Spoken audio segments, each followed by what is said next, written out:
Un grand merci d'être branché sur votre site internet www.bomokoyamboka.com. À cœur ouvert, aujourd'hui, ça a été pour nous une grâce et surtout une surprise pour vous, car nous avons eu l'honneur et la grâce de la part de l'Éternel d'être avec ces grands hommes dont tout le monde cherche à interviewer, mais son emploi du temps ne le permet pas. Nous sommes ici en direct à Bruxelles live. Il doit prendre son avion dans quelques instants, mais nous accorde vraiment ces 10 minutes rien que pour vous. Il s'agit bien de celui qu'on le représente et on le présente le grand docteur Déné Mukwege, que je dis bonjour. Bonjour. Vraiment, vous devez nous excuser de vous prendre. On est live à Bruxelles. C'est un grand plaisir pour nous. Premièrement, votre santé. Vous allez bien? Parfaitement.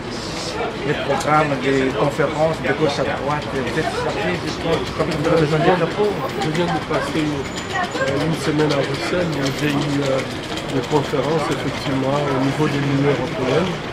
Et il a été beaucoup plus question de minerais de conflit. Comme vous le savez, ce sont des minerais qui sont exploités chez nous, exploités par notre peuple qui est utilisé presque comme esclave dans les mines et il n'en profite pas. Et donc on est venu sensibiliser pour que l'Union européenne puisse prendre en fait des mesures, donc voter une loi contraignante pour permettre à ce que ces minéraux ne puissent plus quitter notre pays sans qu'ils soient certifiés, qu'ils viennent au Congo et donc qu'ils puissent passer par la voie légale. Laisse-moi vous poser cette question, docteur. Vous êtes né précisément le 1er mars 1955 à Bukavu, si ma mémoire est bonne par rapport à ce que j'ai dit sur vous. Pourquoi pas vous ne voulez pas être le représentant du peuple congolais à la magistrature suprême?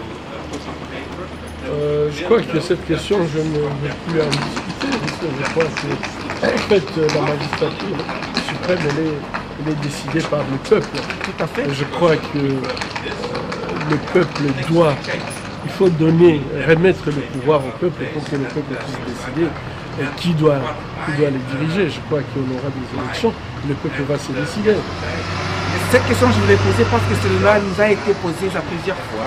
On a dit, au cas où on vous poserait, on vous pose cette question, vous ne voulez pas devenir le président du Congo, pourquoi vous avez tous les atouts nécessaires et vous avez le cœur d'un grand-père et de père de la nation. Je travaille avec le peuple, je suis à la base. Je crois que le travail que je fais à la base, c'est un travail très important. Vous rendre compte, après 20 ans de guerre, à quel point notre peuple a été meurtri.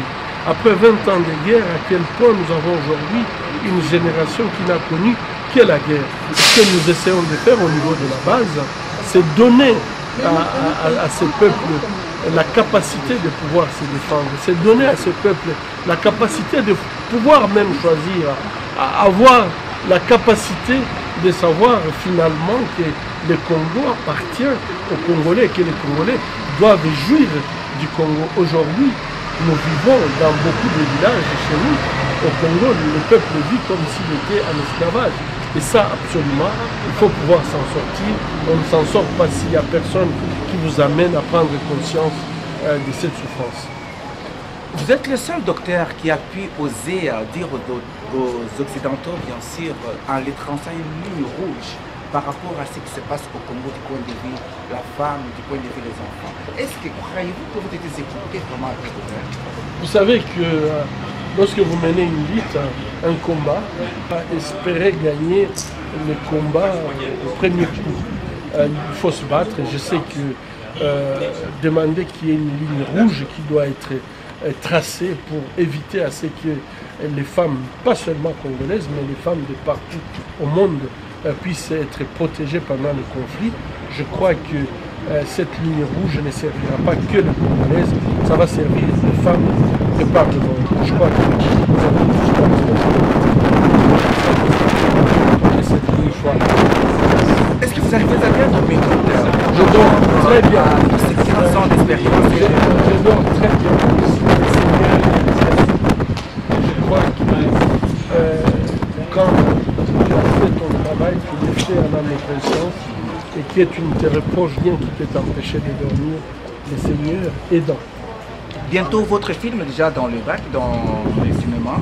Qu'est-ce que vous en pensez?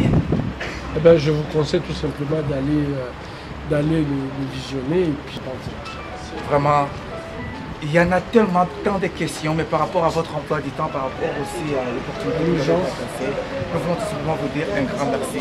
Pour le grand peuple qui vous suit à l'instant, quel serait votre message à cette nation congolaise et surtout pas seulement pour les Congolais, mais vous êtes pour la nation africaine dans le monde entier même?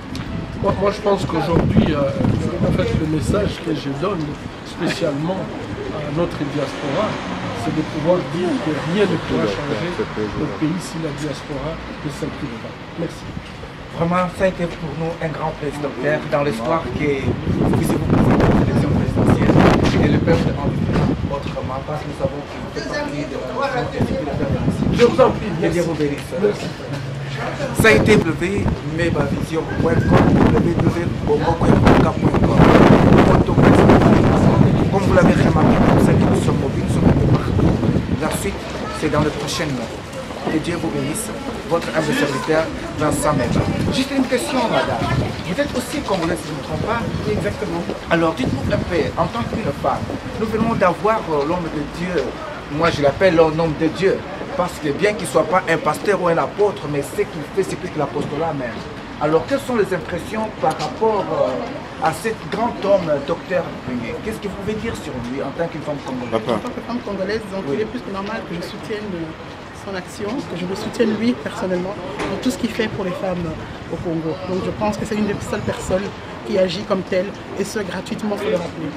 Donc voilà, je tenais à dire que là je suis effectivement tout à fait pour mon Congo.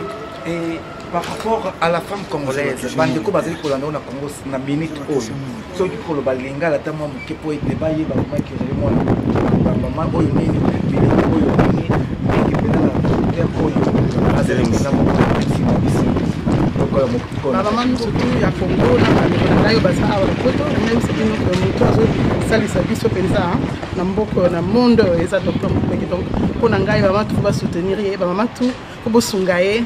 Donc voilà qui c'est que vous avez un amour pour naé et comme ça à peine courage pour continuer comme ça les ça de qu'on a dit. En tout cas, madame, merci pour l'effort de Lingala. Comme vous l'avez remarqué, ça fait plusieurs années. Elle est là, tout petite, mais aujourd'hui ça a été aussi une surprise pour elle, ne s'attendait pas. Que Dieu vous bénisse dans l'espoir que vous puissiez toujours penser à votre pays, notre pays, le Congo, et surtout prier pour ces grands pays, les grands Congo. Que Dieu vous bénisse. Maman.